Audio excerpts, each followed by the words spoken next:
అన్నదమ్ముల విభజనకు వాస్తు పురుషుడి బలి. విన్నారా ఎప్పుడైనా? వాస్తు పురుషుణ్ణి నరికేశారండి. రీసెంట్గా యథార్థ సంఘటన ఇది. రీసెంట్గా అన్నదమ్ముల విభజనలో వాస్తు పురుషుణ్ణి, ఆ ఎనర్జీని కంప్లీట్ స్మాష్ చేసేసారు, కంప్లీట్ నరకడం జరిగింది. సార్ నరకడం ఏంటనేది మాకు అర్థం కాలేదని మాట్లాడతారండి. బట్ ఇక్కడ కాన్సెప్ట్ ఏంటనేది నేను చెప్తాను. సో తూర్పు రోడ్ ఉంది, పడమర రోడ్ ఉంది, 2 రోడ్లు. సో తూర్పు నుంచి పడమరకు 60 నుంచి 70 అడుగుల టోటల్ లెంత్ స్పేస్, వెడల్పు వచ్చేసి 30. సో ఒక ఇల్లు అనేది కట్టడం జరిగింది. ఈ ఇల్లు ఎట్లా కట్టారంటే పడమర వైపుకు జరిపి, అంటే కొంచెం నైరుతికి జరిపి, మనకు తూర్పులో కొంచెం ఎక్కువ ఖాళీ పెట్టడం జరిగింది. రైట్, ఓకే, ఇది క్లియర్ ఇక్కడ వరకు.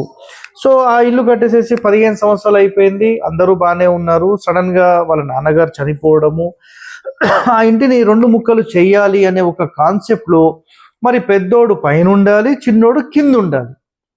ఇది 100% ఒక రాంగ్ సిస్టమ్ అండి. అర్థమైందా?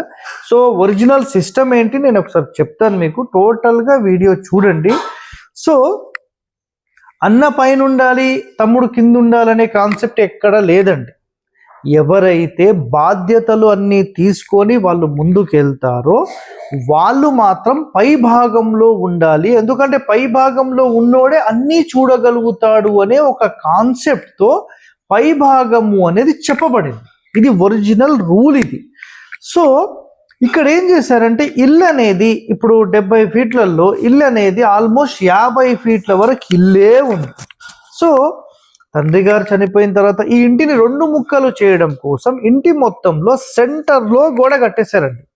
అర్థమైందా మీకు? గోడ కట్టిన తర్వాత వీళ్ళకి ఉత్తర భాగం జస్ట్ 2 ఫీట్లే ఉంది. అండ్ నెక్స్ట్ ఇంకా ఇక్కడ దక్షిణం వైపు అంటే వెనక భాగానికి, ఫ్రంట్ భాగానికి అయితే బాగానే ఉంది. అంటే తూర్పు వైపు తమ్ముడు వచ్చేసాడు కాబట్టి ఇప్పుడు అన్న ఏం చేశాడు, పడమర వైపుకి వెళ్ళిపోయాడు. పడమర వైపుకి వెళ్ళిపోయినప్పుడు ఆటోమేటిక్గా అక్కడ ఏం జరిగింది అంటే పడమరకు సంబంధించి కేవలం ఖాళీ 3 అడుగులే పెట్టుకున్నారు. అర్థమైందా? ఉత్తరం వైపుకు 2 అడుగులు ఉంది. సో ఇక్కడ పడమర ఎక్కువ ఉండొచ్చా తక్కువ ఉండొచ్చా ఇప్పుడు అది సెకండరీ విషయం.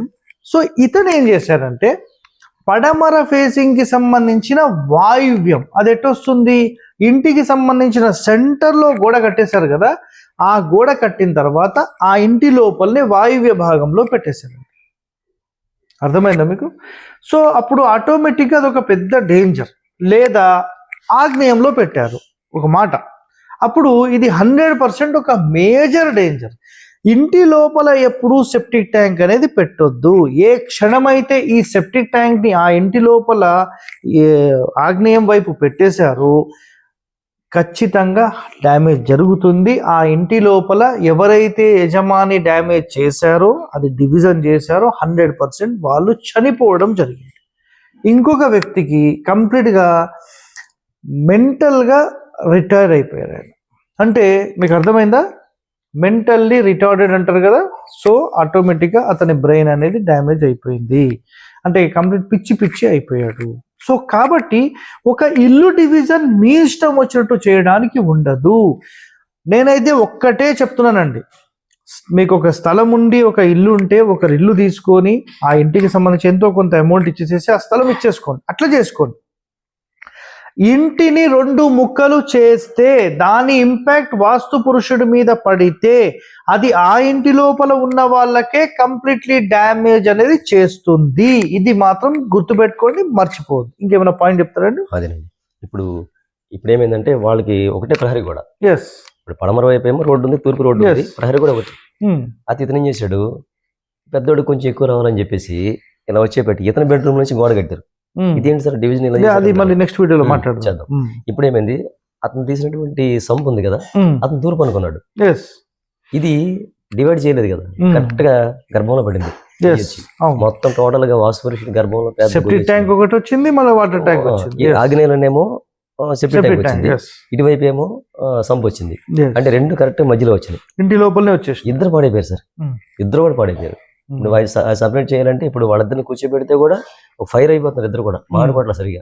కూర్చోబెట్టి జాగ్రత్తగా అలా కాదండి ఇలా పంచుకోవాలంటే ఒక దారికి వచ్చారు. ఇప్పుడు ఇది పంచుకునేటప్పుడు చాలా ఇబ్బంది అనమాట. సో ఒకటే గుర్తుపెట్టుకోనండి, సరైన సిద్ధాంతి లేకపోతే, సరైన ఇన్ఫర్మేషన్ చెప్పేవాడు మీ దగ్గర లేకపోతే ఫైనల్ గా డ్యామేజ్ అయ్యేది మీరే. ఇది ఒక్కటే గుర్తుపెట్టుకోండి. నా సజెషన్, మీరు ఏదైనా ఒక మంచి డివిజన్ లాంటివి చేయాలంటే ఫస్ట్ సజెషన్ తీసుకోండి, మీరు ఒక విజిట్ తీసుకోండి, లేదంటే ఆన్లైన్ కన్సల్టేషన్ తీసుకోండి, ఒక ప్రొఫెషనల్లీ మాత్రమే పిలిపించుకోండి. అర్థమైందా? సో అన్నెసరీగా డివిజన్స్ చేసుకొని చాలా వరకు మీరు డ్యామేజ్ అవుతున్నారండి. దయచేసి ఇలాంటి డ్యామేజెస్ వద్దు.